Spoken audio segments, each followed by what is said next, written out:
Un jour, un bon Dallon m'a offert un livre de Leclésio, Voyage à Rodrigue. Je vais vous lire un extrait. Le vent, la pluie, le soleil brûlant. L'île est semblable à un radeau perdu au milieu de l'océan, balayé par les intempéries, incendié, lavé.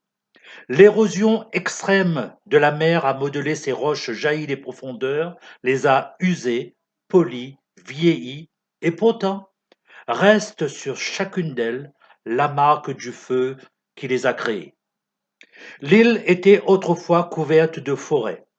François Legatte parle dans sa relation d'arbre géant qu'il appelle Casta, si grand que 200 ou 300 personnes auraient pu s'y mettre à l'abri. Ailleurs, il parle de l'aspect admirable de l'île. Nous ne pouvions nous lasser de regarder les petites montagnes dont elle est presque toute composée, tant elle était richement couverte de grands et beaux arbres.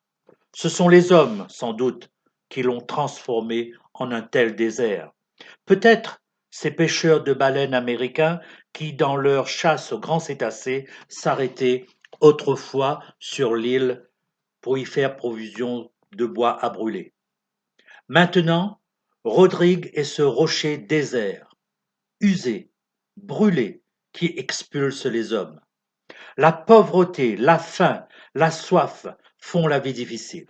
Seuls s'accrochent sur l'île les plus misérables, ceux qui n'ont rien à perdre. Fermiers noirs vivant au fond des ravins avec leurs cabris, leurs porcs et quelques arpents de maïs et de fèves. Depuis le départ des Anglais de la compagnie du Cable and Wireless, il n'y a plus d'Européens.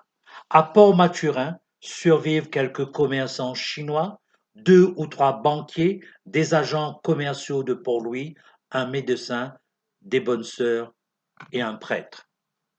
Ainsi l'île est revenue aux hommes qui la méritent, qui l'aiment vraiment. L'on est si loin ici de la douceur de vivre de Maurice, des champs de canne, des villages indiens pittoresques, des plages. Ici, c'est plutôt le calme des îlets, ces hameaux perdus dans la montagne réunionnaise où les habitants survivent avec obstination, presque avec férocité. Le long de l'unique piste nord-sud, les villages noirs disséminés, accrochés au flanc des collines desséchées, parce qu'il y a quelque part un point d'eau, un puits, une source.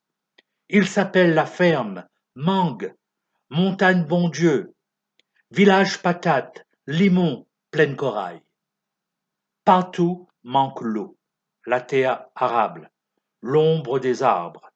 Ne manquent pas les pierres, de lave, les buissons d'épines, les cactus.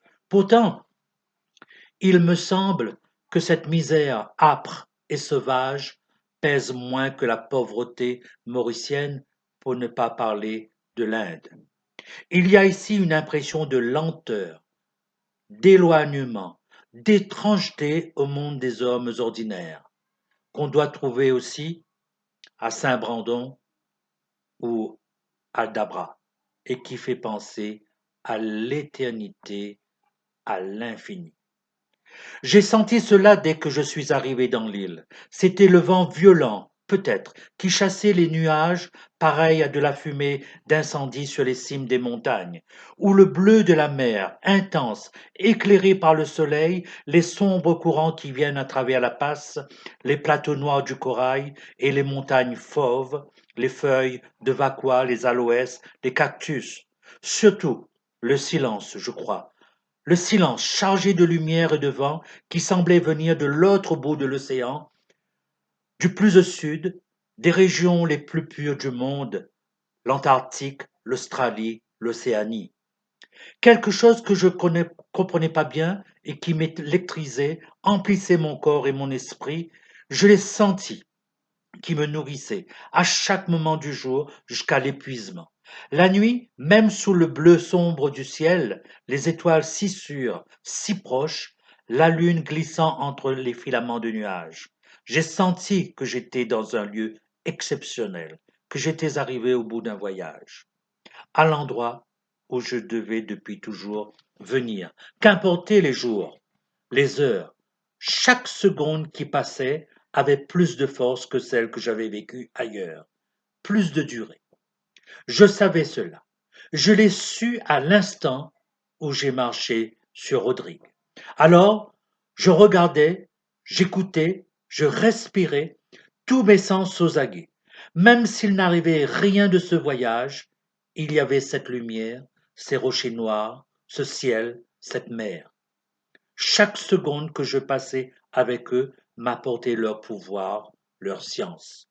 J'étais avec eux. Un jour, tandis que j'avançais seul sur mon ombre, j'ai vu une pierre ronde, une lave couleur de nuit, percée de trous usés par l'eau et par l'air, qui brillait au soleil d'un éclat sombre. Je l'ai ramassée, je l'ai serrée fort dans ma main. Je ne peux pas dire tout ce que cette pierre m'a fait.